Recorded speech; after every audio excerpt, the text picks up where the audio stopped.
Hello, this is Stephen Bell, and welcome to the Lean Thinking book review, which is part of the Greenbelt course.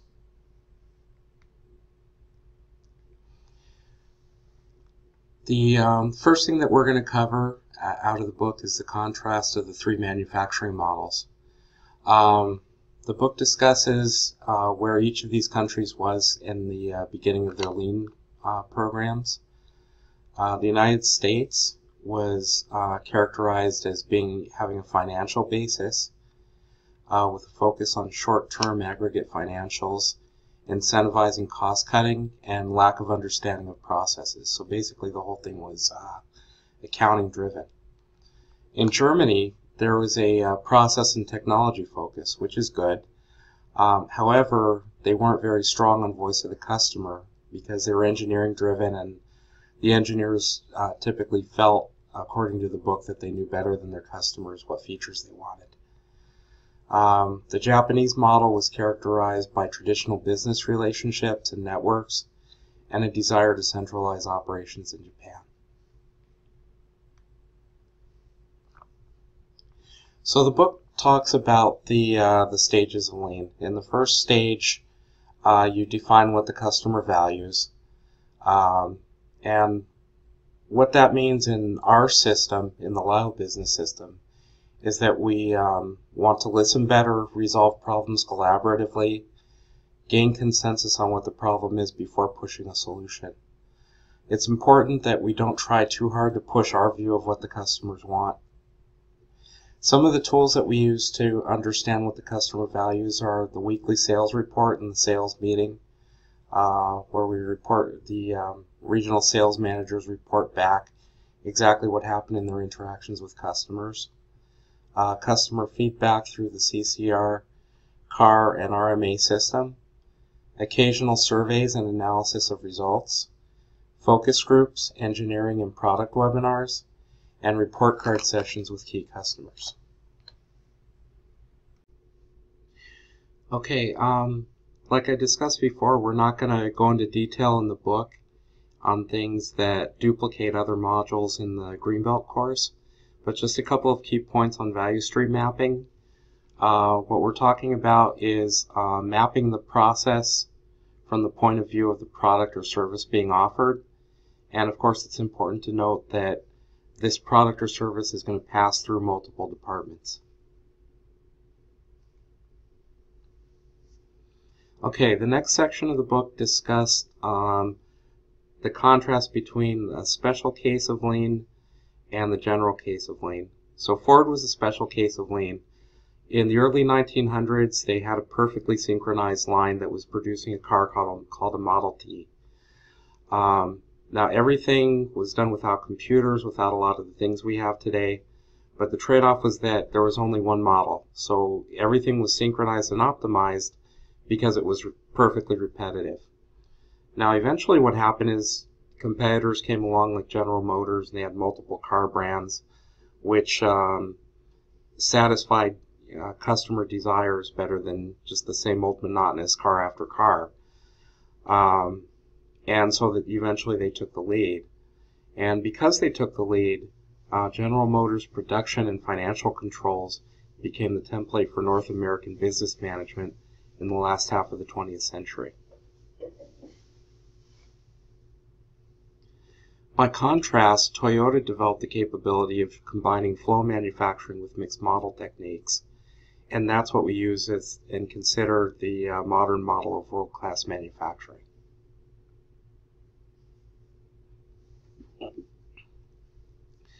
The next thing touched upon by the book was the effect of shorter lead times.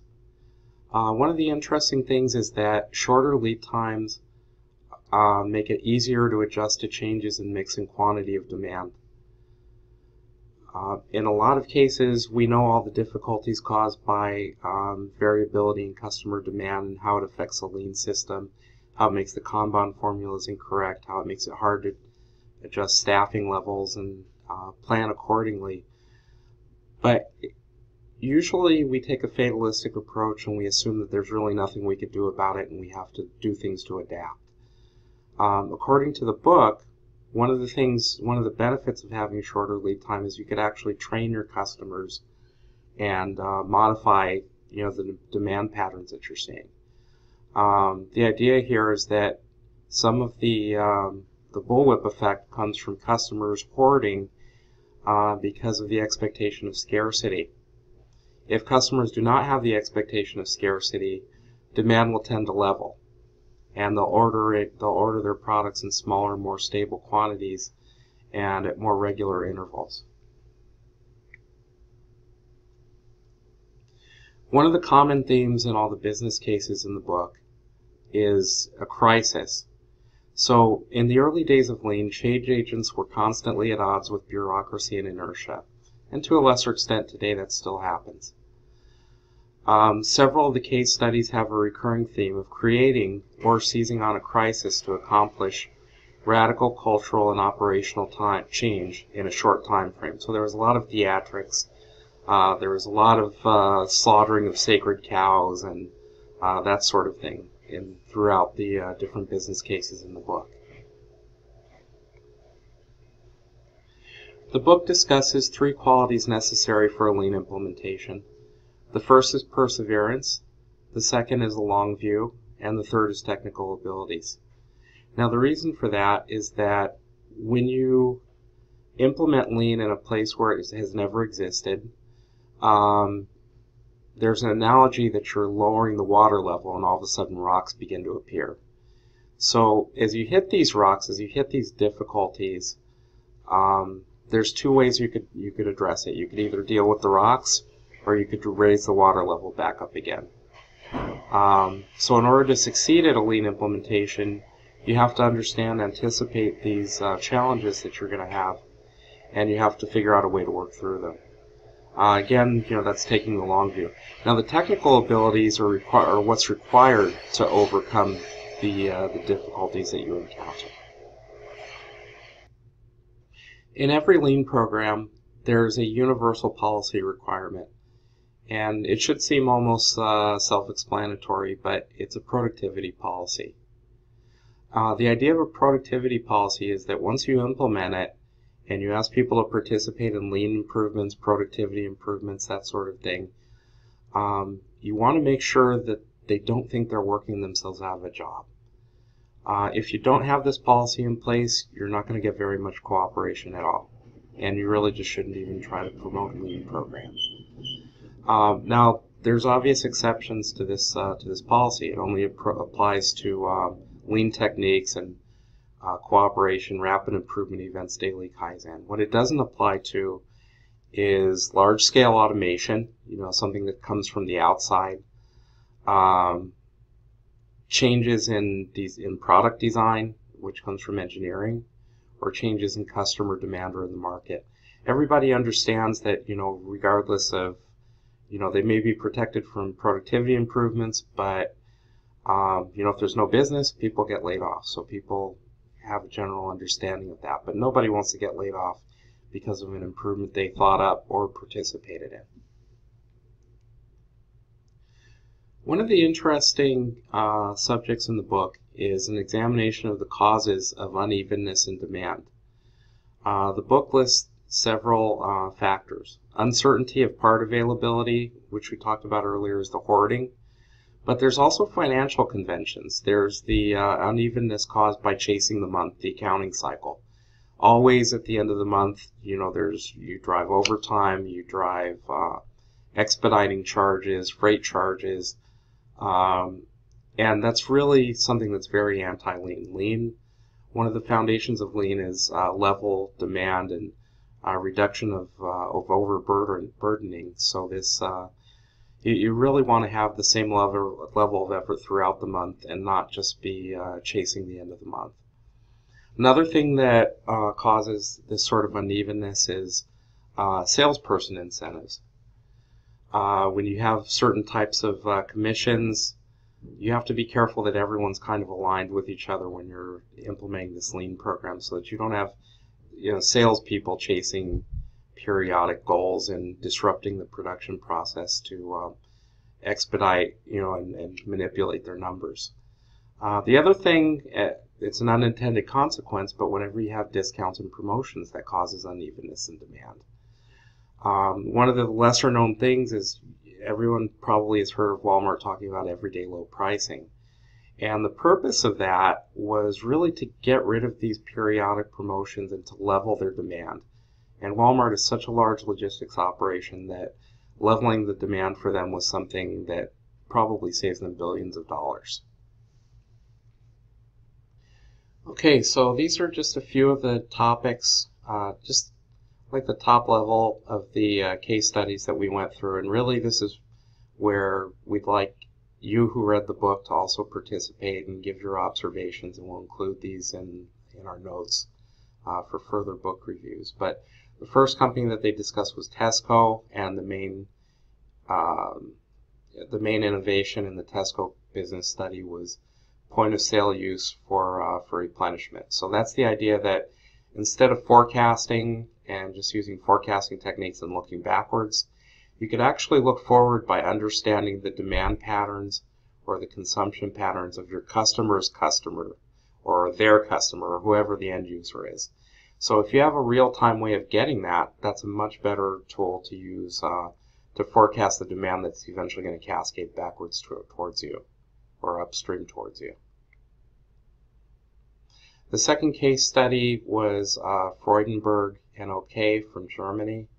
And you remember that the background and the business environment that made Germany unique was very process and engineering oriented. And in this case study, the main topic was incremental improvements on the same topic or part number. So one of the key points of Lean is that it's Kaizen. Kaizen means continuous improvement forever. So that means even though you go through something, you lean it out, you make all the improvements that you think you could make. At some point in time, you could go back and you could still find improvements in the same area on the same topic. And we've done it here as well. We've had numerous events in the same area, one after the other after the other.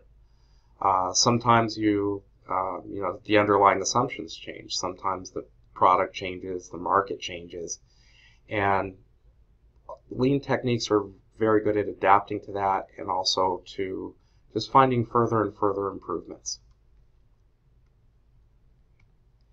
Okay, the next case study was Lantech, and Lantech involved Lean conversion, business turnaround, talked about value stream mapping, value stream management, and setting up processes so that they flow. It talked about standard work and the role of standard work. It talked about takt time, which is the rhythm that you pace your entire process through and uses a synchronization basis. They talked about right-sized equipment. They talked about whiteboard scheduling versus MRP, and that's a pretty broad topic. They talked about order flow, and they talked about Lean product development. In the Wiremold case study, this is where we first are introduced to the consultants Shingijutsu, who came up with the 5-day rapid improvement event format, the Kaizen Blitz, where you focus on a specific area and do a very rapid and intense Lean conversion. Danaher, of course, was the topic of the case study. And as you know, Danaher eventually, there was a group of people within their Lean organization that broke off and formed Simpler, who we used and we base our Lean system on. In the case study, they talked about serious financial problems, and again, the productivity process comes into play, but what happens in a lot of these cases where you start out with financial problems is that you have the cut, you cut workers before you start the Lean program, and then you implement the productivity policy. So in that case, really what you're doing with Lean is you're just doing Lean in order to get people up to sea level, in order to be able to get the products out, because you already made the cuts of people. It also discusses the role of CEO involvement in leadership, discusses product teams, and also had a long discussion about Lean financial system, which is making sure that all the incentives and all the metrics and everything is aligned with what you're trying to achieve with Lean. and you don't have the metrics working against lean. Because really, no matter how well-meaning the management is, if the incentives aren't right, the managers are going to do whatever their incentives and whatever their metrics or whatever they're being measured on.